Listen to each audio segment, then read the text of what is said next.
Welcome everyone, it's the first episode of LVL UP Podcast, and today with me I have Khary Safari, talented photographer, studio owner, master of ceremonies, master of skates, blades, photo shooting, video shooting, everything. I shoot people in the face with cameras. Love it.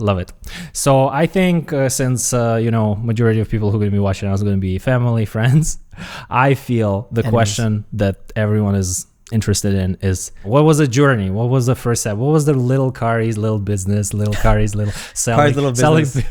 There's been a lot, surprisingly. Yeah.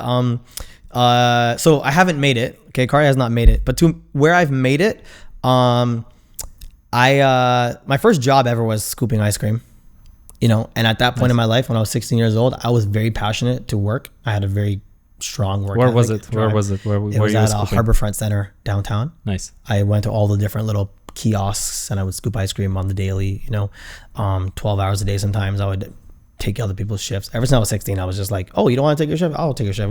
Work. And I love the work environment and, like the work body and everything like that. It was really fun. So that was the first little Khary's first job, scooping ice cream. What was the next? What's the next step? Yeah, I've had every job from like barista, to camp counselor, to dance instructor. I've managed a couple cafes. I've worked in kitchens. I've served. I've bartended. So I've done a lot of things in the hospitality. How did it grow into content, into photo, video? You're having your own studio, having your own event space. How did it end up being that? Well, I love people, and I'm glad that, with content creation, I'm able to work with people. That's my passion, is working with people.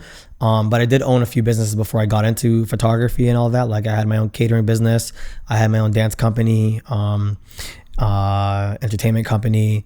I promoted as our little promotion company as well for events, doing my own events. And all that kind of stuff still plays into what I'm doing right now. But I've always had an eye for photography, pun intended. And my mom had a film camera. Growing up, she was like a hobbyist photographer. She was like the local photographer, capturing events, her own events as well. So I grew up in a house where we were like the home for the, friends and family to come have dinner and, all the little Easter and just everything, Thanksgiving, and birthday parties. My mom would host other people's birthday parties in our house too as well. So she's very like community, and she would capture all these things with her film camera. I loved using her film camera. And that was like just a hobby for me as well. And in high school, when I went to an arts high school, Rosedale Heights, I was a dance major, but I had a little bit of experience in media class. I never took like a photography class. It was kind of just an intro to all these media arts. And that was when I learned video. I felt that I was very good, like natural at these things. I didn't take it seriously. You know what I mean? Like, I wouldn't study a single thing. I would just sit. Again, I was a terrible student, man. Terrible fucking student. So I'd be in this class and everyone would be like learning, and I would already know somehow like what it is, and then I didn't do a single assignment, but when it came to the end of the year assignment, I made a video that was better than anyone else's video. And I'm tooting my own horn here, but it's just one of those natural abilities that I had, because like I was doing in-camera editing without even knowing what that was. And the teacher was like, "Oh my God, like how did you do it?" I'm like, "What do you mean? How did I do this? I knew what my next frame was going to be." And so I told the story that way. So you're talking about like mini DV or something, like an old school, or like? I don't know what we used. Was it digital already? It was digital. Oh, it was all digital. For video. Video. Yeah, in the video class when we did that in media arts. But you were shooting at home. You were saying you were taking mom's photo camera and was shooting film. Yeah, her Canon analog, Canon AE1 program, I think it was. I currently have a AE1 not program. But that's probably my favorite camera. It doesn't matter if it's, has those auto features or not. And I shoot digital now, and I'm a photographer and a videographer. I do as much video work as I do photography. Right. And how do you feel that experience with shooting film? Did it enrich, your skill set that you have right now? 100%. I feel like you're not really a photographer unless you shot film. Yeah. Like you can be, but like, how have you not shot film? You know what I mean? Like it's a stepping stone, and you by all means skip over shooting film, but it really does. I don't care who you are. It will give you an appreciation for photography, and it'll teach you some skills, some fundamental things. I almost feel like when you have that limited capacity, you only have 36, frames. You cherish it that much more. And another thing, I feel like it's always a mystery what you're gonna get, because you can shoot a roll and be like, oh, I hope there's something good in there. And it used to be like you shoot a roll and there's like 2 shots a good shot, and you're like, oh, thanks God, at least 2 shots a good shot. And they're like amazing. Because sometimes you expose your film and your whole roll is just a mess. It's just a blurry, or you overexpose it, or you kind of underexpose it. Those could be your favorite too. That's the sometimes magic of it. But sometimes, I mean, it's so easy to mess up, and it was always this mystery element when it's like, I'm gonna go to lab, I'm gonna give them the film, and something magical can come up of that. And it's a process, and you learn to appreciate, you learn to shoot exactly what you need. Whereas right now you can have, thousands and thousands of shots, and there's no like repercussion of shooting more than less. But I feel like it's a valuable skill. Totally. Like, and some people develop their own film. Not everyone does that, but like developing film is half of it. A lot of people don't realize that. They go, oh, I got all the settings right. Now I'm just going to give it to the clinic or whatever, the studio to develop for me. But there's all these things like dodging and burning, and you can change the focus while you're developing the film too, and like types of chemicals you use. So did you used to develop as well at home? Yeah, not at home. But I do have a full kit. No, sorry. As of last year, I no longer have my enlarger, which is the, of course, thing that enlarges the image. But I have probably everything I need to build a darkroom minus my developer now. But I never did it at home. I did it at my high school. Oh, so you went to high school and you developed all the stuff they had in larger and everything. Yeah, they have a whole darkroom in the studio. Nice. In the school. That's a great experience. Did you usually go alone and you sit in lab alone, or it was like a communal, like a whole class was there? It was a whole class, and studying different things at one time, and I think, I don't know why, but I believe all of my film photography in school was black and white. I think that's either everything, that's all they gave us, or I can't remember if I preferred it. It's interesting because we got, I only shot film when I was in university. And then again, but because we had the lab there as well, and they were giving us only the black and white film. So I think there's something about like, it's like you don't get color. Schools and like universities just giving students black and white. But we used to have it in rolls. Like it wasn't like in film, like, like in the plastic canisters like that. You go into the dark room, pitch dark, not even, red light is allowed. And you have this massive roll. It's like night vision goggles or... No. It's just blindfolded. You just do it blindfolded. And you sit in not blindfolded, it's dark there. But you sit there and this big ass roll of film, like massive, like, like they would, it looks like they would shoot a film on it, but you unroll how much you need of it, and then you just cut it, and that's your piece to shoot, and then you put it on a spool. Oh, cool! And put it in a little canister, and that's it. And that was a black and white film. And it was in Ukraine, and the film was Svema. It was kind of low sensitive film. I remember it was like 80 ASA. I remember. So equivalent to ISO, it's 80 ISO. 80 ISO. 80 ISO, yeah. It was kind of very low sensitive, but it was black and white. It was beautiful, and because it was so low sensitive, the grain was so small, so it was very smooth, and everyone was against running for that smooth look. Like that grain that we right now, everyone wants grain, a little bit of grain. Before, that was a bane of photographers. Everyone wanted to get rid of that grain. Exactly. They see the grain, they were like, oh, this is amateurish. Right now, it's like, oh, you want to make it cinematic, you want to make it filmic, you want to make it like you shoot in film, add a bunch of grain. But before that, that was like all those things were mistakes, like aberrations, like light leaks, and it's kind of, people just recently embraced it, but before that, all that was mistake, and photographers used to work hard to get rid of those mistakes, and now it's a funny time when we we want that to make it look like a film. And then even people's iPhone photos, the Visco app or whatever it's called. It's everyone's imitation, right? They're just, it's like let's make it a little crappy. It's too pristine.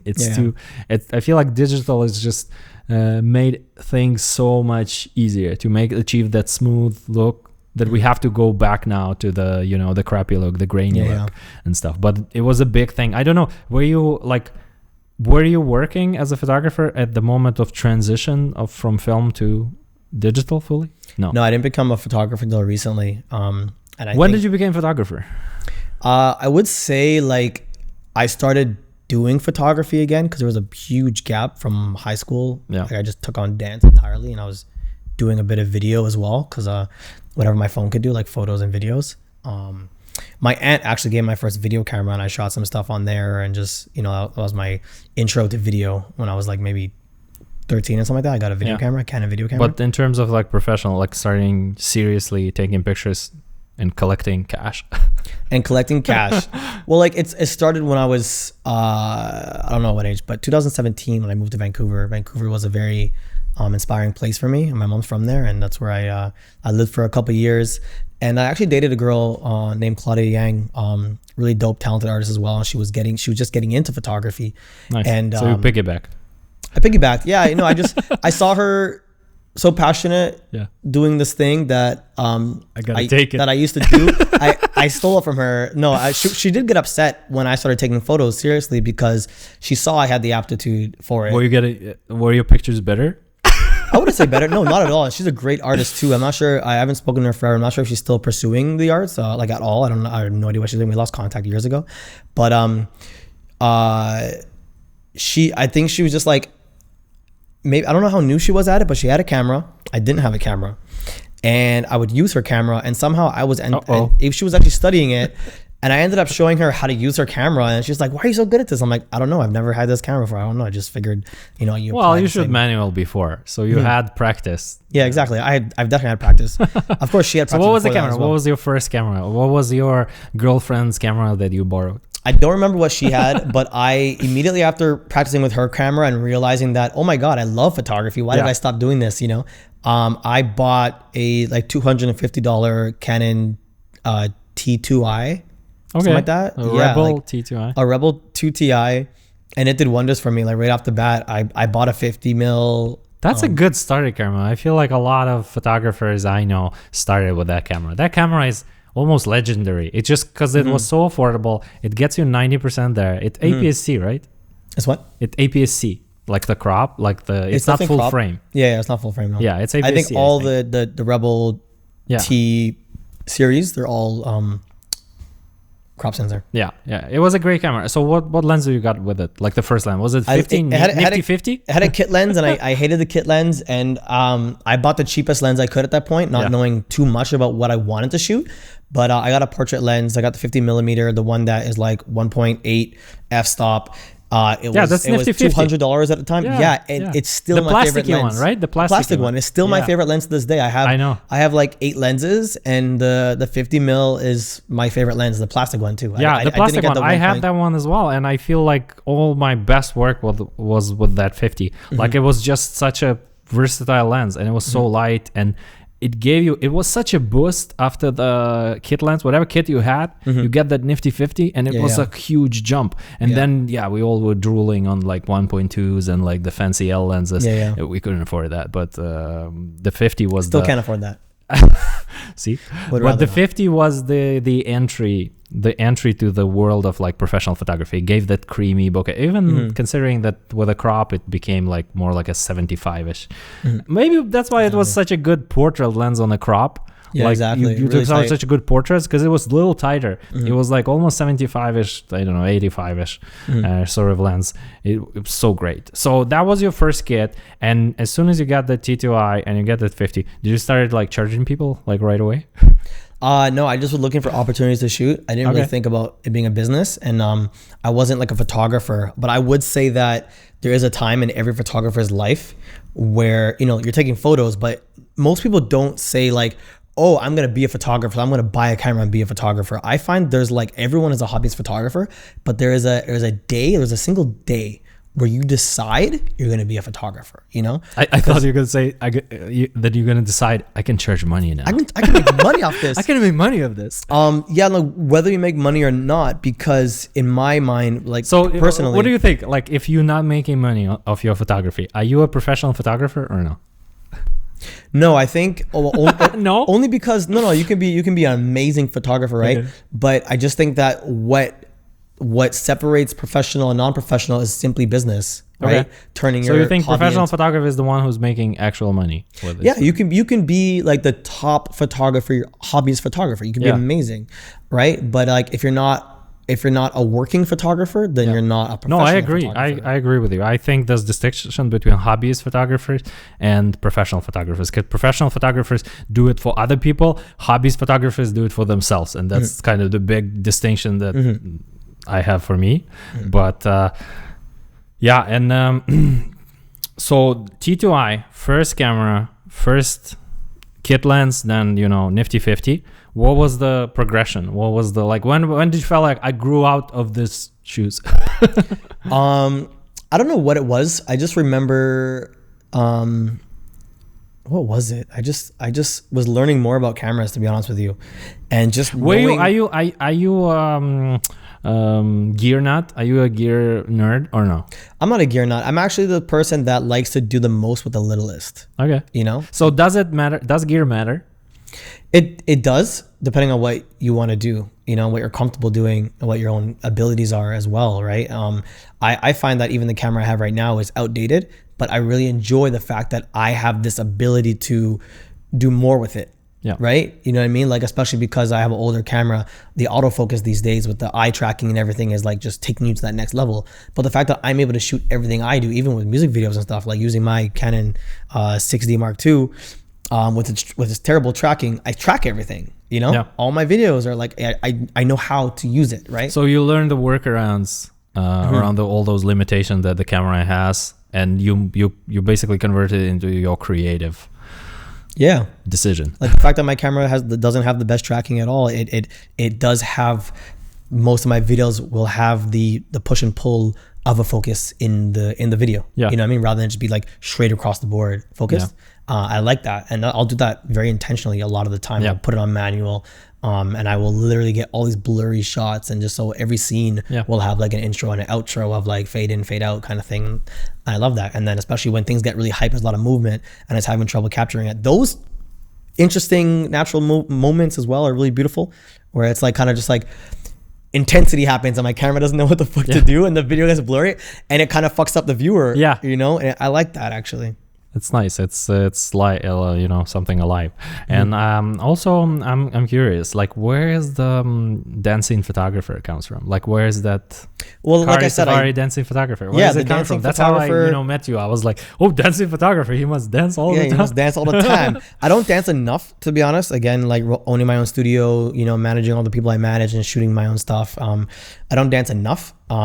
So is it came from the time when you had the dance studio, you worked at the dance studio? Like, where's the title coming from? It's just because I'm a dancer first. It's essentially, you know, like I said, out of high school, I stopped taking photos pretty much. If it wasn't like dance related, I would shoot my dance team. I would shoot dance events because I was so into dance. I had my dance company, my own dance team. We did competitions, we did corporate events, everything, and I'd shoot that kind of stuff. But it just all kind of happened when, you know, I just wanted, my name was Khary Safari, right? On Instagram, it was my name. And I was like, my name is great. Everyone loves my name. So let me just put that to the side, because Khary Safari is still an account. It's my BTS account. Like everything behind the scenes of Khary Safari, everything behind the scenes of dancing photographer is Khary Safari. But the dancing photographer is my main account. That's who I am and who I embody as a working artist. And it was available. Yeah, it was a username that was available. That's rare. I was like, that was way back. I'm like, I want to change my name from Khary Safari. How about the dancing photographer? What? It's available? I thought it'd have to be like the dancing photographer 100 or something, right? Yeah. But I don't know how I was that original at the time. Maybe like 5-6 years ago or something. Yeah, you were like the first one who thought about that. That's kind of unique. But also the now kind of give me ideas about, like, I'm winding a little back. Where's Safari coming from? So this is an interesting story. It's not interesting, but it's a quick and cool story. I gave my name Safari. Everyone asked me if it's my last name. I'm surprised at that, right? I guess the reason being is that it rhymes with my first name. So people are so shocked. There's no way that's your name, bro. Your parents are not that cool. And I'm like, they're actually very cool. I have like many names. Some are legal, some are not legal, because they've called me other names growing up, right? But my name is... Do your parents have good memory? We're just walking around the house and they were like, hey, Steve, whatever the fuck your name is. Like, Safari. Hey, Safari. Hey, Khary Safari. Hey, Khary Safari. Yeah. I'm like, oh, I like that one, Mom. Yeah, let's keep that. No, the day I realized you can change your name on Facebook was the day Khary Safari was born. Oh, really? Yeah. What was it before? So on the record and off the record, Yeah. my legal last name is Pollard, Okay. right? Which is also really interesting because I didn't realize this at the time, but It's very official. That changes the whole dynamic. Like I feel like Khary Pollard has to come in a suit with a tie, like very not like, about it. But Yeah, not Safari is somewhere, you know, in the bushes. In the bushes, yeah. It's more creative, more mysterious, more adventurous, which is like more me. Yeah. But again, I only changed my name because I realized you can do that on Facebook. Yeah. And I was like, I don't need to have my fucking name. I'm going to change this shit. And I thought I would be changing it over and over again. I literally just, because I was like, oh, you changed your name. I'm going to change it all the time. But as soon as I put Khary Safari, it felt good to me. And the very next day, I walked in late to civics class. I was like an hour late to class, and the class was probably an hour and a half or whatever. And I walked in, and this cute girl went, Khary Safari, you're my hero. And I was like, what the why huh?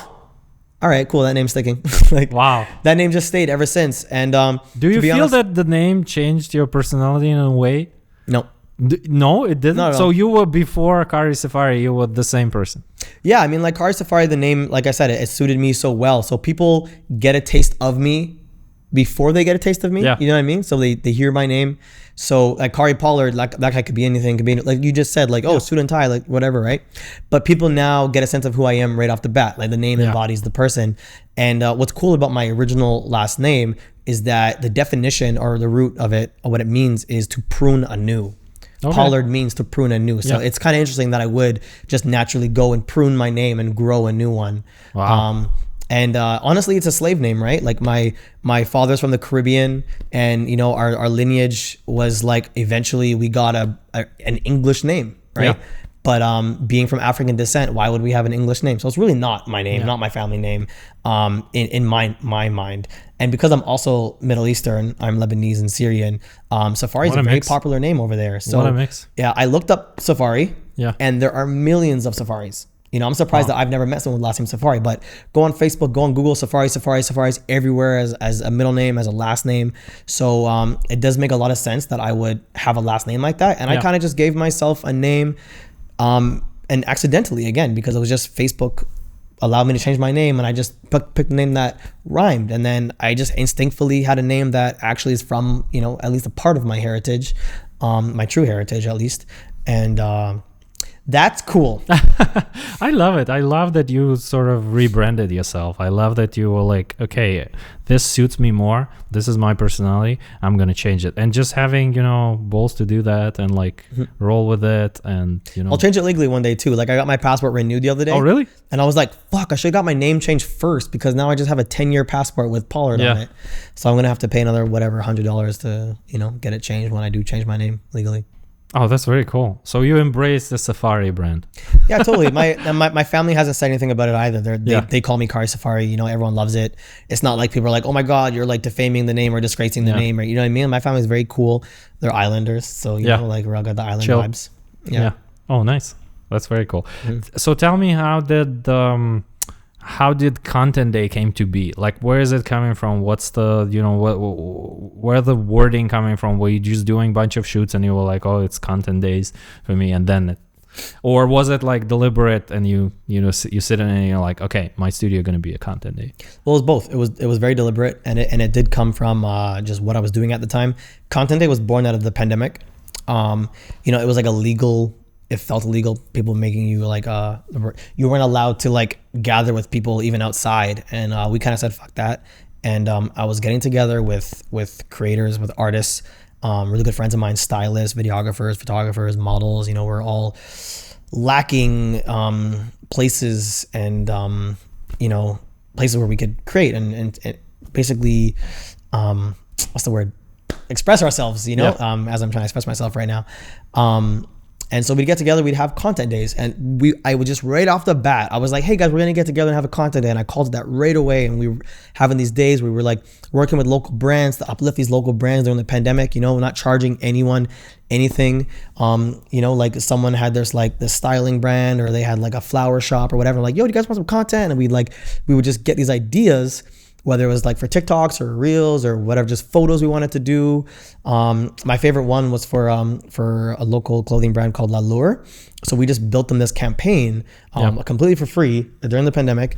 And it was a really good friend of mine who I actually went to high school with, Shaka Lee. She's a really dope model, moved to BC. And she had this dream shoot of a model off duty where she's just looking fly, regular day life. We had multiple outfits, and there was like basically like an undercover paparazzi who was just like still shooting her because she is, you know, the famous model she is, or whatever the case may be. And so it's called Model Off Duty, and it was such a beautiful shoot. It was the first time I rented a 70-200. And I had to buy one after because it's just a game changer. And I was like her paparazzi, and I acted as a paparazzi the day, you know, staging these shots and then capturing all these photos from further away. And she was like these beautiful, amazing shots of her with the newspaper blocking her face, you know, getting into her car, blocking her face with the briefcase, all these really cool shots. And then of course, when I had the opportunity to open my own studio, we were having content days all the time. So it really just made sense to call it Content Day. And there, just in case, I looked up, are there any studios called Content Day or businesses called Content Day right now? Like, there aren't. So I named it Content Day. I'm like, this is great. It embodies who I am and what I'm doing. And then weirdest thing happened. There was, I was looking up Content Day, and this is after I established the brand. There was another business, and this is like 6 months into having Content Day. I found an Australian business that does something similar called Content Day, and I looked at when they were established, and it was like around the exact same time. Oh, really? Like we were both. I don't know how long they conceptualized it. Like mine was like instantly. It wasn't like a whole year of planning or anything like that, right? Although it was deliberate. There was an Australian like media company called Content Day, and you look at when we were established was like literally almost the same time. So it's like how people on different sides of the world could be at a very you know, like-minded thinking place. About the same, yeah. Thinking in the same way, doing the same things, and naming things the exact same in a unique way. Did you manage to grab the domain names before them? I just think we have different domain, like, so I'm contentday.ca on Instagram. I think they're Content Day something else. Yeah, and Australia then, probably. Yeah, and even my website is contentday.ca. I don't know what their website is. I think it's like contentday.au or something like that, right? So I think that's beautiful. I have never reached out to them, and I think I should. Yeah. I don't know. I established Content Day like 2.5 years ago, and I should reach out to them and be like, yo, what's up, Australian Content Day? What's up, Doppelganger, or something like that? So when did you, when you started your own studio, tell me about like the challenges that you learned about like opening your studio. Like what was the first, you were like, okay, I'm going to get a studio. What's the first step? You go there, you find a realtor or whatever.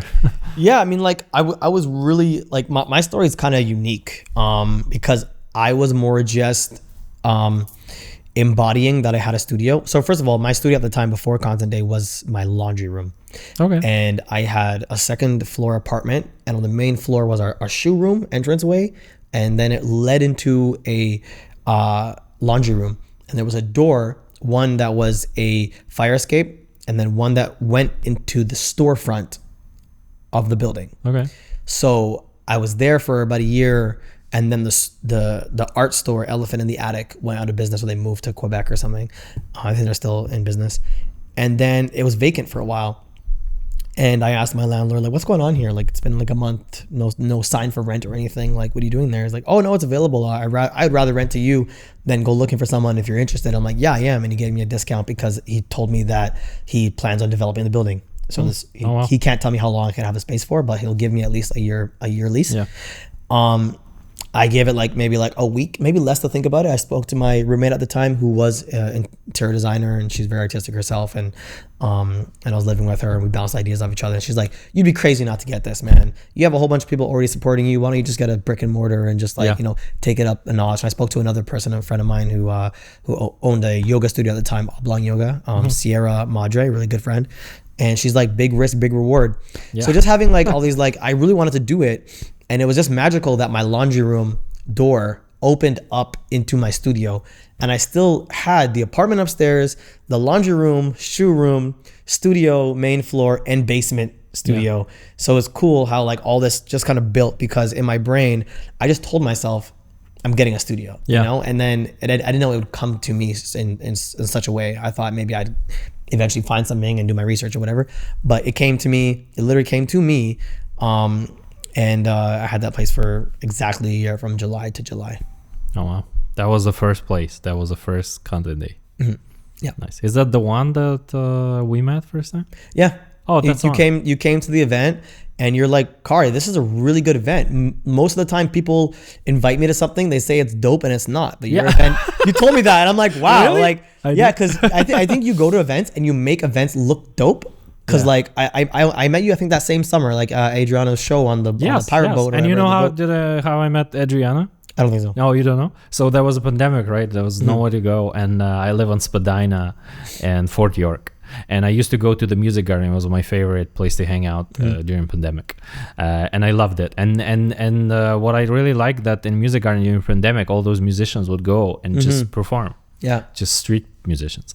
And that's how it happened. I saw Adriano and Free the Revolution and Faded with Friends. And they were kind of switching up and having their own gig there. And so instead of like, you know, coming to them and talking to them, whatever, I was like, I'm going to shoot them. I'm going to shoot them. And because that's what I do, right? And plus, you know, social distancing and everything. I don't know at the time. And so I just took the video of them performing, made a little reels, posted that, tagged them. And that's how we met. And then Adriano really liked the video I took, and he was like, oh my God, you should come to my friend's event. I will be performing there. And that was you. It was so random. Oh, that was the launch. Yeah, it was so random. It was just like, you should come here. It'll be interesting. And I'm like, I don't even know you. But he knows. I kind of know, like, you know the person. When you see an artist performing, you kind of know them a little bit. Yeah, you get to see them a little bit. You get to see them, so you like them before you actually maybe talked in person. And it rarely backfires for me, so it's usually good. So that was something would have to go wrong in order for it to be bad. So the first sort of introduction to you was that, like, Adriana was inviting me to go to Condé. I'm coming, and I'm like, oh, this is interesting. This is kind of like everything was so low key, so relaxed, so chill. There was no like crazy, you know, schedule or something, and everyone, just people were just hanging out there. Like, remember there was the couch and the photo zone and the backdrops, and the people were just hanging out, taking their own pics, and like it was cool. And that was a cool vibe. Immersive. I like all my events to be immersive. Like, there shouldn't need to be programming, but there always is programming, and I like it to be kind of a surprise. You know, you can just expect that Khary's events are going to be dope. You don't need to know, oh yeah, who's performing, or like what installation or what art, or like you don't need to know it. Like, Khary's throwing a party, like Khary's having an event. Something it's going to be immersive. There's going to be dope people there. There's going to be entertainment. But I like how you organize the vibe and the energy of the space in the way that people can just mingle and hang out. And I think I took a lot of in organizing my own events. I took a lot of from your book in terms of like how you can just create this accommodative space for people just to hang out. Like the content, I feel like the concept of a content day like embodies that sort of free flowing form of just people hanging out together and just having a little bit of music, a little bit of creation, a little bit of photography, a little bit of video. Like someone, and it's always different. Like someone will will tell the poem, someone will sing, then someone will take pictures, and it's always a show. Like whenever even you take the pictures, you make it a show. There's like everyone not just performing. Not just will look at the pictures after you took them, but they look at you while you're doing, because you will be on skates or you will be like running around. Yeah. You have your, how do you end up with your signature flash move with just running around and doing the smeared photos? I can't even tell you. Once I learned flash photography, I went straight to movement, capturing movement, you know. I guess being a dancer, time and rhythm is all part of it, you know. Like I just love, and like you said, it's entertaining when I take photos. People, since I started taking photos in the very beginning, Vancouver 2017, people would look at me, even when I'm doing something very like what I think would be like contrived, they'd be like, it looks like you're dancing when you take photos. Yeah. I'm like, oh, cool, I'm a dancer. Maybe that's why. So whenever you started doing it, did you ever felt like the community or like your family, everyone was supportive of what you're doing? Like the people who you hang out was supportive of your photography? Most people are very, very supportive of like pretty much anything I do. My family is very supportive. I had a podcast recently. Where was I? Where was I being interviewed about something? Was he? Wait, no. No, it wasn't. So I'm having a flashback. That's the first podcast. Talking about, I was on Big Nem's World Uncut, which is actually hosted at Content Day. His finale of his podcast, he interviewed me, which was really great. I cried for the first time. You cried? Yeah, I cried. It was something to do with the fact that I had been there watching them do the podcast like every week, and they had me and they were talking about like my history, and I ended up like thanking my whole team. Yeah. I got 3 people deep, and then I started crying because I never had this moment to like thank everybody. You know? So it was really emotional. I'm getting emotional thinking about it right now because it was a really beautiful moment. But I'm not saying he made me cry, but like, I'm gonna blame him for the atmosphere got you. Yeah. It was just like so, and they were like thanking me, and he spoke about my events too, just saying like, Khary, like I travel the world, and I find Toronto's very cold, and it's hard to find that like warm atmosphere of artists, and a lot of cities have that naturally, but I only find it at your events, you know. So it's really nice for him to say that, and then it went into like, you know, that's not me, it's my team and everybody, and I literally got 3 people deep and just like started crying. No, but there's also a clear progression from the because I saw it from basically that was a beginning. I had no idea that was a beginning, and so from that Content Day, you know, street facing Content Day, like there's a clear progression of quality of the event, and like it just the level went up, you know. And because every time I was at your event, it was a little better, it was a little tighter, it was and even as a host you grew a lot for me, like you just like you were feeling the timing well, like you were always knew what to say, and you were never I feel like have you ever prepared, have you ever wrote a script for yourself for the event? Never. Even when I was the host of so my first like professional like corporate gig as a host, I hosted the Starbucks internal tea training when Starbucks started being tea masters, not just coffee masters, and they bought out Teavana. I was the host of the Starbucks internal tea training, and it was very serious. And this one, I don't know, I can't remember his name right now, but he's like, yo, Khary, you can do this gig. And I'm like, sure, I've never done it before. I threw the script out. They gave me a script the night before, and I'm like, literally, I'm not gonna memorize this. So key points, Teavana, we're gonna be doing some matcha things, you know what I mean? And I started the whole what do we call it, seminar with a joke that I just saw on TV. I can't remember what show it was, like a night before or 2 nights before, and it was a tea related joke, not tea, but like the Queen. So it was related to tea, and I knew everyone would get it. So I just said, hey guys, to start us off, I just wanted to say a little joke. Why doesn't the Queen wave with this hand? Why? This is my hand. And that just kind of set the tone. Like I'm a jokester. But because now I started remembering, you always have this funny, you know, dad joke. Always there will be this funny punny dad joke every event, and every event will be new. And I was like, where is he getting all those jokes? It's like it's mainly just from my head. Like I would say I'm a genius of making something out of nothing. In fact, when I one time during English class, I didn't prepare my project at all. And I built it in front of everybody by asking them questions. And then I had a blank Bristol board. Literally, I was like, okay, so who was Hitler? And everyone's like, and they're giving me the presentation for me. Like, exactly. And like my friend told me, I was like, yo, how was it? He's like, that was the best presentation I've ever seen. You know, and this is like, we're like, what, 18, 19 at the time? And like, he's just like blown away. Like, how come that has never happened in real life? Like, how come real life just can't be a movie? Why don't we just do that more often, right? Just play rather than like being contrived. But I like the word play. Like, I think you talked about that before, like that you like to play. Like, it's just that it's a little lighthearted, and you never take it too seriously, and you just like to play. And I feel like it embodies you really Life is a game, you know? Life's a game.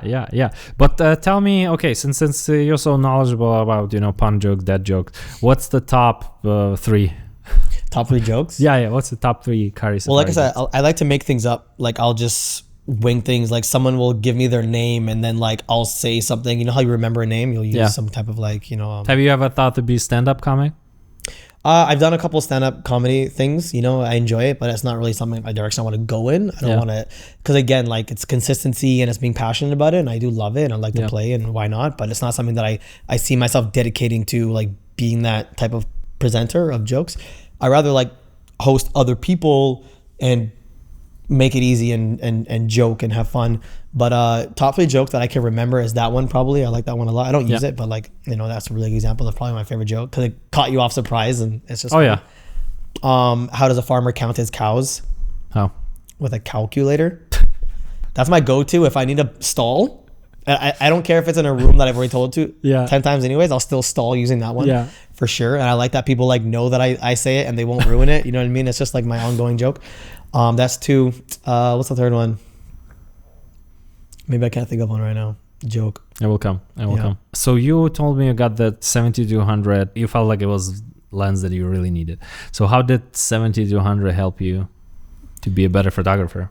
Man, I don't know what it is. It's just like, I guess when it comes to portraits, I would like to not shoot anything besides 50 or 200. You know. And do you feel that is harder to shoot wider for you?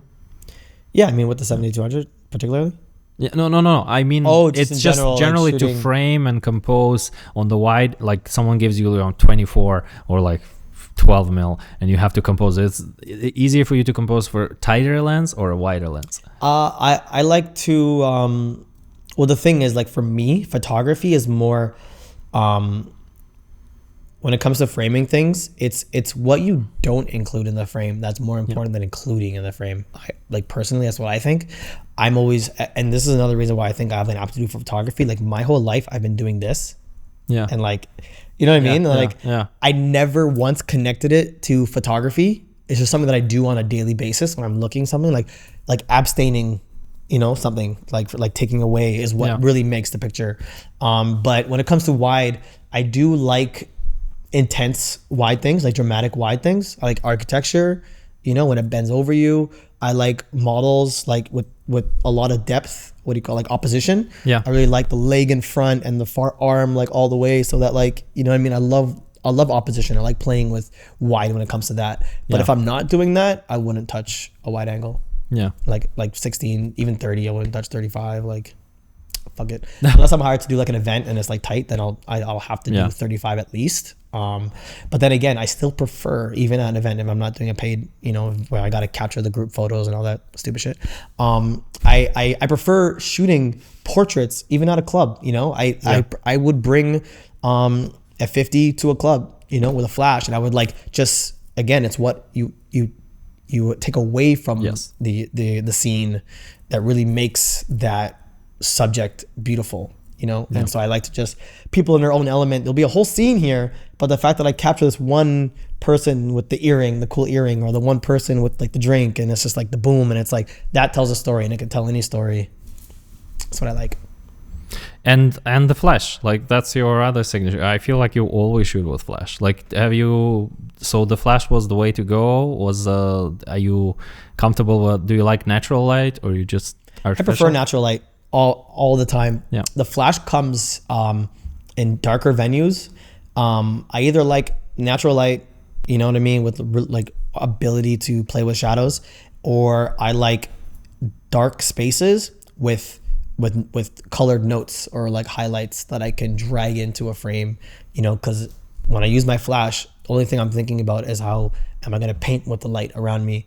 So I like to find a subject, and then I'm like, what am I going to paint you with, you know? And I'll see all the ambient lighting around, so then I'll adjust my shutter speed based on what I'm able to drag into a frame. Because obviously if something's all the way over there, I've got to be like way more slower, and I've got to like consider what else is in the way here. Is that going to ruin my shot, or is it going to add to my shot? And normally I don't give a fuck, because you never know what the end result's going to be. So many things play into that, and again, it's just playing, right? So I'll be like, oh, Val's over here, let me shoot this, and I'm gonna get a bit of blue. I'll swipe across your face and capture the highlight off your forehead, and then that'll be on her forehead, you know, and I'll paint that, and I'll be like, I like it. And then everyone will see me doing that, and they have no idea what I'm doing. And that's really fun about painting with light, is that in a public space or at an event, everyone's like, what the, have you guys seen this dude who's just like throwing his camera around?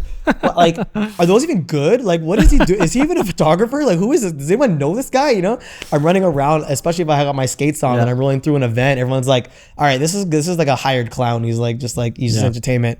And then I'll share my photos. Like when I do Fashion Art Toronto, I'm the only person doing like, you know, flash, like whatever, painting with light, and what do you call curtained I don't know the official name of it. I have no idea. But yeah, and then like people will see the photos after. I call it slow shutter.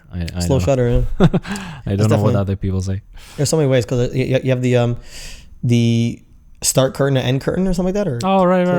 Yeah. Like where you want the so curtain where do you want the flash to work as well? When you want the flash at the end of your shot or in the beginning of your shot? I prefer the beginning because I would rather control the subject, the frame shot perfectly, and then have color added on top.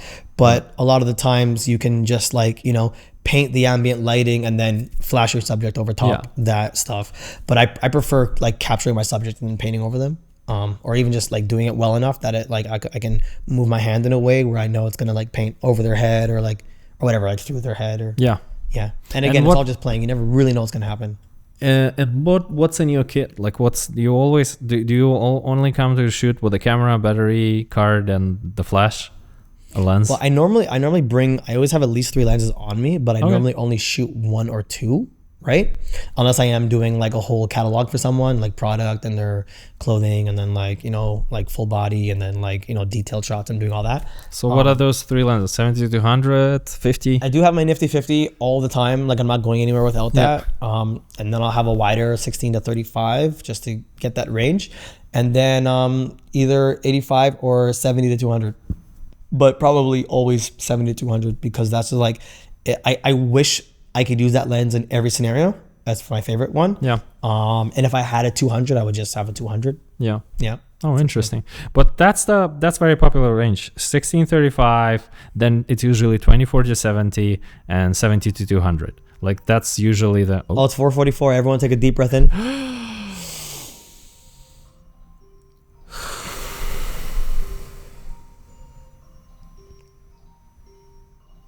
Yeah.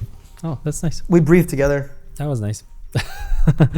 I know, it always comes at a really good time, you know? Give me some practical tips for photographers who just starting out. Like what are your like go-to tips to suggest to people? I would say what worked for me is just like basic, is like understanding the 3 principles of photography. What are those? I wouldn't call them principles, but I guess like the 3 things that affect your photograph. Yeah, okay. You have to fully understand them, and don't stop until you fully 100% understand. Because it does take a while. Because I remember reading it, and you can read it and you can understand it and understand the principle of it, but you need to ingrain it into your body. You need to understand exactly what each of these settings are going to do for you. So of course there's shutter speed, and I think they call it the pyramid. 3 points are shutter speed, aperture, and ISO. 3 settings on your camera that will affect your photo. Yeah, the exposure triangle. Exposure triangle, is that what it's called? Is that what it's called? Yeah, exposure triangle. Exposure triangle. There we go. See, we know things. And I'm not like a very analytical person at all. So when it comes to like different art forms and stuff, like I'm just like, I just shoot things and see what happens, and then I just learn from there. There's a lot of people on my team, like, you know, Joe Tam, and everyone's like, they're a little bit more analytical and spec specific, and I'm just like la-di-da-di-da. That's the kind of artist I am. But just the fact that shutter speed, you know, affects movement. All of them affect light, right, in different ways. But shutter speed will affect movement. Aperture will affect depth, and then ISO just affects image sensitivity. Those are the 3 things that like you should do, everyone should do and understand. And what you should do is, with your camera, take a bunch of photos and as many photos as possible with those things in mind, and you won't understand it, I don't think, the day one. As you do it, you'll see the images, but it takes time to really understand what you've done and how it affected it. You'll see that it's changing. Oh, yes. You know what I mean? Like it takes time. I was so frustrated when I was trying doing photography of my first trial. Maybe I didn't shoot a lot of film before like university. I used to shoot whatever our family had, the cheapo plasticky, like whatever they called the disposable ones? Or? The disposable ones. Not disposable, but the plasticky ones. Oh yeah, it was like plastic. I forgot how they're called. Yeah. But we used to use those cameras at family, and then the first sort of professional camera that had like aperture and exposure and f-stop ring, all of that stuff, was in the university. And when I first started shooting, I found it overwhelming. I used to be like, why my pictures are so shit? Because it's like you haven't figured out the first 3 steps. Why are my pictures so shit? The podcast. Yes. Like you haven't figured out the first, steps. You have to learn, your aperture triangle. You have to learn what shutter speed, what f-stop is, what ISO is, and what it does. At this point, I feel like, and you will probably agree, you don't think about how you're going to take a picture. Like how often do you sit and you'll be, this is going to be 1/1000th of a second at 1.8 and ISO will be 800. You don't decide. I know people do that, but I don't do that. Yeah, I don't do that either. And I feel like some people have a little like notebook and they have no. You just feel it. You're just like, okay, that's good. They're looking good, right? You just like, you want to freeze something. You want to go naturally high shutter speed, right? You want something to be streaky, smooth, and like flowy. You go like longer exposures, right? And you want something super blurred. You go, wide open. You want something super sharp. You go like it's just that's what you want. It's just the outcomes, right? Learning all of those possibilities, you know what not to use. And like in the moment, you don't use all of them, right? You don't use everything that you know. Like it's like whenever people learn Lightroom or Photoshop, they try to use every freaking filter they learn on a single picture, and then it looks like crap. Yeah, it's weird. Yeah, I remember like, my first I feel like days. Whenever I was starting doing saturation all the way. Look at all the saturation. Contrast, it's amazing. Look at all contrast, saturation. Like I'm a genius. Yeah, it used to be so HDR, everything is like same exposure. Yeah, it was crazy. But whenever you learn something, then every step, I remember I learned like frequency separation and then high pass sharpness, how to do that. And I used to stack all of those things I learned on one picture and be like, oh, it's going to be sharper, it's going to be contrastier, everything will be retouched. It's going to come with lasers. Yes, and it's a mess because you overwhelm the picture with effects. And sometimes, like these days, I learn to do less. Sometimes I just go to Lightroom and I'll be like, oh, like a little bit more contrast, and I'm done. There's nothing. Well, that's the thing that people need to learn too, is like getting it in the shot, right? Oh yeah, and that's the best thing. Well, another thing I can say to beginners is like all photographers are directors, and you're directing the shot. And at the end of the day, it's mainly your call. That's why a lot of photographers become directors, because I feel it's a solid transition. But I almost feel like people think that they shoot raw, therefore they have to use all the possibilities and capacity of raw, and I don't think it's true, because a lot of pictures, that was at least what was happening with me. Like I would take a picture and I was like, oh my God, there's so much dynamic range. So I would start scraping dynamic range from every picture, from the ones that you shouldn't, like from the portraits on the white wall, that is like, there shouldn't be dynamic range in that wall. That wall should be blown out. Like some things that have to be blown out. Some blacks shouldn't have any detail, and people are starting balancing that. There's like, I'm going to raise the black so you can see in the blacks and you can still see in the sky. And it's like, and it becomes so distracting from your subject, because now you can see in the sky, you can see in the blacks. It's like, that's not the picture, what this picture about. It's not about the sky or, what's under the table. It's about the the subject, about the person who you should, about whatever your subject can be, a fox. What story you're trying to tell at the end of the day, Yeah, but I feel like it's just the fact that there's a possibility of this great dynamic range, of this just post editing and tweaking everything and changing the balance. It doesn't mean you have to use all of that. But do you ever shoot JPEG? I do used to shoot JPEG. I used to have my favorite camera for myself as a hobbyist, not as a paying photographer, was Fuji X100, and that camera just had one single lens, which was like 35 mil, and that one was APS-C crop, so it was equivalent of 50 mil on the full frame, and that's it. It was bolted. You cannot remove that lens. It was only had one lens, and it was a Fuji camera, so it had all of those presets for like Velvia and like different film effects. That's imitations, cool. And I would shoot just JPEG on that camera, just everything, and I enjoyed it so much. And actually, the range of like what you can do is like unlimited. Like you can experiment as much as you can, but especially getting creative with like one range. Like moving backwards and forwards from a subject rather than just like exactly zooming rather in and than out. zooming. You have to zoom with your legs. Like you want zoom wider. with your legs, Zoom with the legs. Check out these zoom lenses. Yeah, zoom legs. Zoom legs. But what I feel like is just people have too much options. They have to limit themselves, and that's the difference between professionals and amateurs. I feel like that professionals know what not to use. When I was starting, like in Photoshop, I used to go nuts with a skin retouching. I used to make that skin plastic as hell, and be like, okay, this is perfect. The goal is not to make it perfect. The goal is to make it imperceptible and natural enough, but better than real life. That's what I feel like. And I actually, I learned this a little bit from painting, because I learned that painters, they don't paint you tired with the eye bags under your eyes, right? Like they will elevate you a little bit, but they will still keep you recognizable. That's you, right? Like, I mean, like 18th century painters, like classical painters. They will elevate your look, but they will not, paint something that is not there, or remove like they wouldn't remove like your curvature of the nose or something that makes you.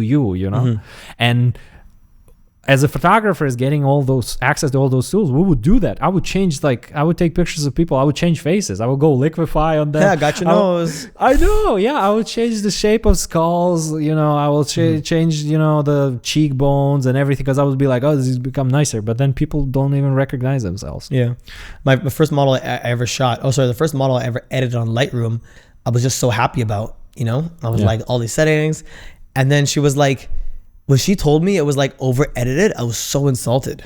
I was like, yeah, I edited it, but like, isn't it better? Isn't it amazing? Like, look at all the things that I was so impressed with my abilities to add all this, like, what are softening and saturation and coloring and stuff. And I was just like, it's so beautiful. And then I guess she just saw, like, after a whole shoot and like the 3 outfits we did and everything, that it was like so different, that she was like, it's way too edited. She's like, I don't think I would use the fact that she said that she wouldn't use these. And as a beginning photographer, I was like so butthurt by it. I was just like, well, I'm never working with you again. No, I'm kidding. But yeah, no, I did take it to heart. That was my friend Melanie Chan in Vancouver, basically where I started doing photography. And that's that. You take it, I feel like you take it personal. Like in the beginning when you're starting, and it's like when people give you edits, you're like, how could you? I spent the day on this. Exactly, especially when you're editing a lot. Yeah, it's good to always understand exactly what the client, what their needs are, expectations, deliverables, like what the final vision is.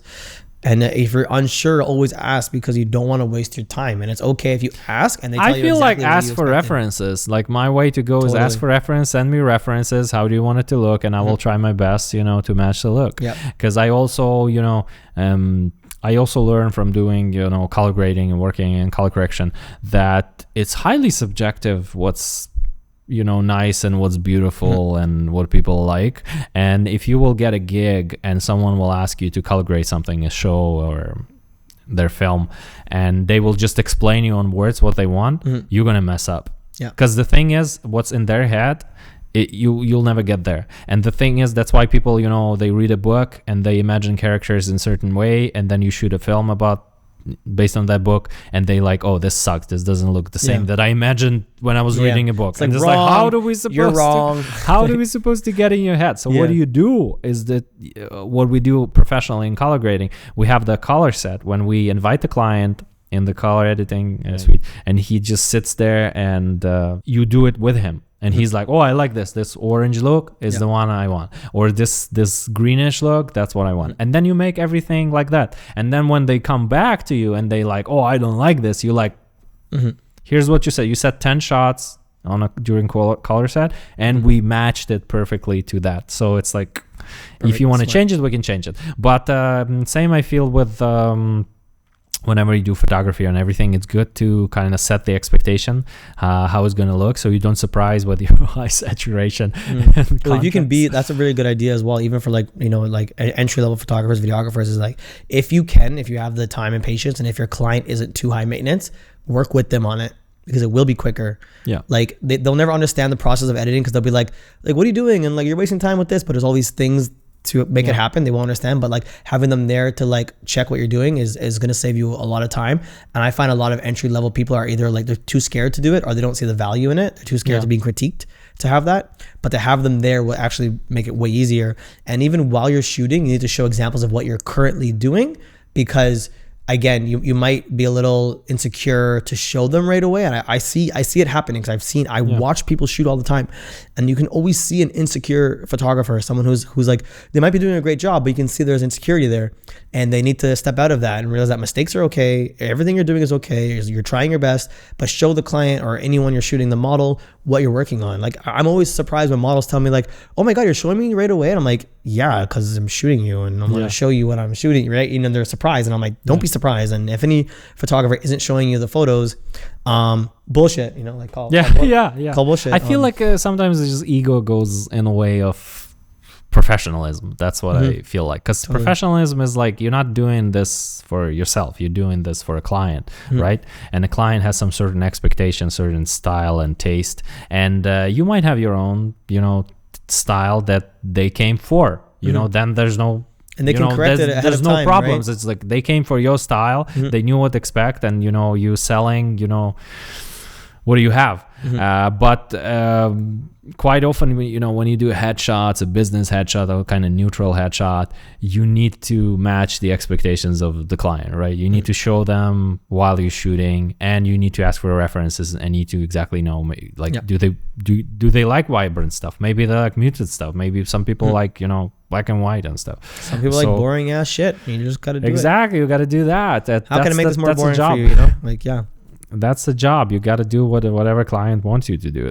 If you're doing it for other people, if you're doing it for yourself, yeah, good luck. Just go nuts. Go, you know, frequency separation. Go, you know, HDR. Totally. You can do whatever. But for clients and whoever your clients are, be it magazine or like individuals, or you're taking headshots of people, it's better to learn like what they like, because then it also alleviates the pain of then showing them something they didn't expect and they don't like, and then try to sell them on that. Like I'm not a big, you know, proponent of that one, like trying to sell people on something they don't even like. You know, it's just like, I spent so much time on this, like I cannot just trying to convince them, and always do it. Never feels good. It's pretty good. It's pretty good. It's like, actually, trust me, I'm the professional. This is, they don't like it. You made that it for them. Shit. You made it for them, and they don't like it. So it's like, it's always just better to have a happy client, even if you're not necessarily exactly happy, like it didn't match your vision. It's like, what you should do is like, you can, after that, go shoot your thing and be happy with that, your inspiration. But like, if you can make someone else happy with like the tasks and the skills that you have, like in that moment, be like, okay, this is what you'd rather this. I don't really recommend it, but like, if I can do this for you, I'll do it for you, you know? Yeah. Do you, is a weird question, maybe not a weird question, but I find like everyone has different ideas about, like, do you give away your raws, or like, are you like, I find a lot of photographers will like gatekeep their raws to be like, yeah, no, right? I just give it away. I don't care. I understand why people do that. And in the beginning, when I was like learning photography and getting my first clients, I felt like I'm not gonna give them raw, because then they're not gonna pay me for editing. That's what I felt like. And a lot of people feel like it, right? And then quite often people say that, oh, they're gonna return, then they will need this picture edited, so they're gonna return to me, and I'm edit for them, and I'm gonna charge them for that. And I feel like it's a bit kind of petty. It feels petty to me. It feels a little petty. There was a day, because like I remember a lot of photographers I was working with who were like professional, and they were like above me when I was starting out. They're like, don't give your raws out, you know what I mean? Like, the raws belong to you. You're the photographer, and you own their copyright, all this stuff. And I was like, one day I was just like, I'm not gonna have this conversation anymore, because I feel like it's a waste of time. I just be like, if a client wants the raws and they've already paid me for the work and yada yada, I'm like, okay, that means you don't ever talk to me again. Like, you know what I mean? Here, I'm relinquishing all my raws to you. You can now do whatever you want after you've paid me for what I've done already. Like, I would love you to have the raws. I actually would prefer not to edit. I prefer just to give them. Me raws would be like, you deal with this. I won't edit. I prefer shooting. I like shooting way more than editing. Right? I think we are like at that point. But there's always a time and place for certain things. And I feel for certain gigs, if you're doing some, you know, high end, you know, celebrity shoots, and it's like, you know, maybe exclusive deal or something, maybe then you can be, anal about it and be like, okay, you know what, I'm not gonna give a ROS, that wasn't in agreement or whatever. Like there's a place for it. There's probably some commercial shoots, all the corporate and commercial, corporate specialized shoots, or maybe you captured once in a lifetime event or something happening and you want to like monetize on it more, and then you won't be throwing away RAWs everywhere. So you can have a proof that you have originals, right? Because RAW is quite often the proof of the originality, right? So if someone using your JPEG online that they find online, it's like a mounting shot, and they put it on their website, how can you prove it that it's yours, right? By having a RAW. You have the RAWs, they don't. You're the owner, right? Exactly. So the RAWs will say what the camera is too, and camera model. But so it's like even if they have it, I also have it, and then I also have the camera that it came from. But when a person hired you to take pictures of her or him somewhere in the setting, and you take pictures, and then they ask you, "Can I have RAW?" and you're like, "No, I will keep it." Like I delete stuff. I will do the shoot. I will give them the JPEGs, their RAWs, and everything else, and I will delete the shoot. Like that's it. Because it's like, because some photographers tell me, don't ever delete stuff. You will need it. And I'm like, what I'm gonna need? The shot of the dude named Michael sitting on a bench. Like, why do I need Michael that 2018 on bench? Yeah, like where I'm gonna use it, and even like it's stupid even from a legal standpoint, because I won't be able to use his shot anyhow, like what I'm gonna do, use Michael in my I don't know, design of something, like I won't. I need to ask Michael now permission, can he be a face of this online campaign or whatever. Like it doesn't make sense. I keep all my RAWs. I keep every photo shoot I've ever done, I have backed up, but like I think it's brave to delete. I have some stuff that I keep, some like things that I feel like have creative merit or something I really like, I will keep. But then if I will do like a product shoot and there's like zillion of pictures of there, I will only pluck 10 that I really like for a library, and then delete everything else. I will give it to client. I will double check it. Yeah, deleting people is different, I guess, than that regard. Like, because I agree with that. I haven't done that. I keep everything still. I just keep like my whole career as a photographer is cataloged. You know what I mean? Like everything is dated chronologically. Like boom, like 30 terabytes of just like photos. Okay, what's your pet peeves? What's your pet peeves in terms of photography? When photographer specifically do this, and you're like, eh. Like in their photos, like just generally in photography, when photographers do something and you're like, it's not cool. Well, like I guess I'm a big people person and a respect person, and I just find like I just find there's always like some type of disrespect that happens on set sometimes, and people's egos, and I just don't like when people like degrade someone else to feel better, like their hierarchy, or like I'm the director, I'm the photographer, or whatever. Sometimes people play like I'm the photographer. That's a pet peeve for sure. I don't like what we're talking about earlier, like intensity, like going too dramatic on the scale either. Like I don't like creamy photos, I don't like intense photos.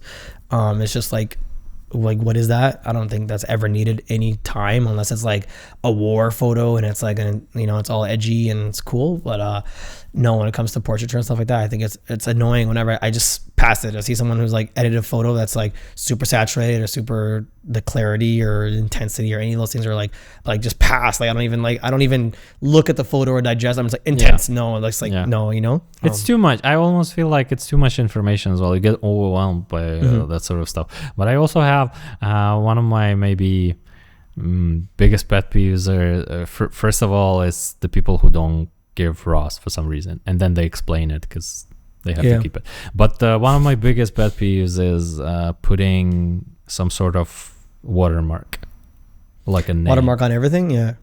It just makes me, I don't know, it just makes me so sad when I see it. Well, like the fact that they give everyone their watermark, right? It depends on the client, but like I get it as like a painting. Sometimes people will have their like piece, their artwork, with like a signature on it, but I don't like the ownership of the signature. You know but what I mean? I know the people, I know a lot of photographers who give back to the clients pictures, and every single picture will have a watermark. And I don't get that. That's some type of novice insecurity, I think. They feel it's like graffiti, The reason why graffiti is there because you want to like write your name in history and like I was here and that kind of thing, and this belongs to me or whatever. But I know that how easy to remove it right now. Like it's incredibly easy to remove. You really? Sign it in the corner, in the lower corner. Yeah, you use whatever. You use whatever you're retouching. Oh, if the it's same small tool. enough, yeah, exactly. Yeah, you can just remove it unless you put it on the whole image. Even in that case, like there's ways to remove it. But then it's like, why are you then posting it? Just put it in the gallery or whatever. So you know, if you're so afraid that someone's gonna steal it. But I haven't ever remembered anyone's watermark. That's how effective watermarks are. Any watermark I've ever seen, except for my own, I've never remembered. And Content Day, the only place you have a Content Day logo is in a Pixie Set album on Pixie Set. Once you download it, it's gone. You know, I would never give someone like, you need to have my name on your photo. It's like, I find that's weird. Yeah. As a photographer who's just starting, like, what are your suggestions how to find a client? You should be comfortable with working in a professional environment and delivering something that you think that the client would want. I guess a pet peeve of mine actually is people who would like, I guess fake it till you make it is always something that I embody as well, but don't ever lie about something. Like, you know, you're not going to deliver something. Be confident that you can, of course, supply professional photography if you are looking for clients, right? I think that's number one.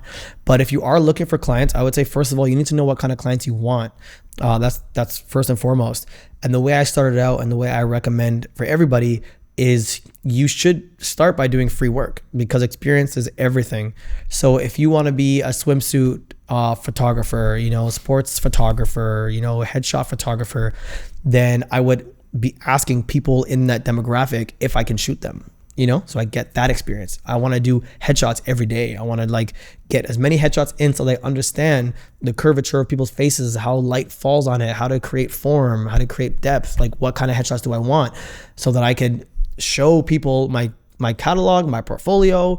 And that's the best way to get clients, is build a portfolio, get the experience, get the confidence in actually producing work that you can sell, and then clients will come to you. Who's your people who inspire you? In general or photographer? It can be like as long as it inspires your art, it can be whoever. Igor Petrov. Me? Yeah, of course. Well, I'm not. I feel very like talented. I'm not this guy's work ethic as well. No, he's got a good eye for things. He knows what he wants. So I've worked with this guy on set several different times, and I really admire, even though like we butt heads sometimes because we both have like different creative visions.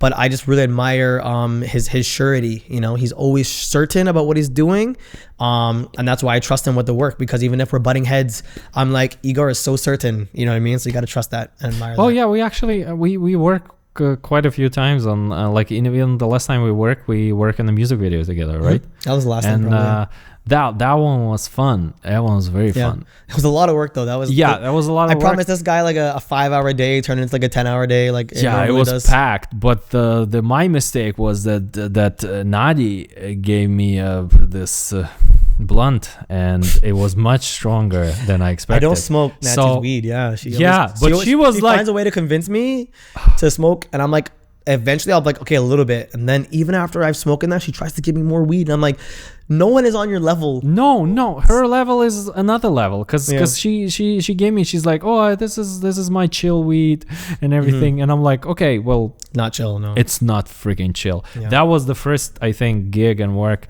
that I was like, I mostly was stoned throughout. That Natty one time gave me mushroom tea without my knowledge on a film set.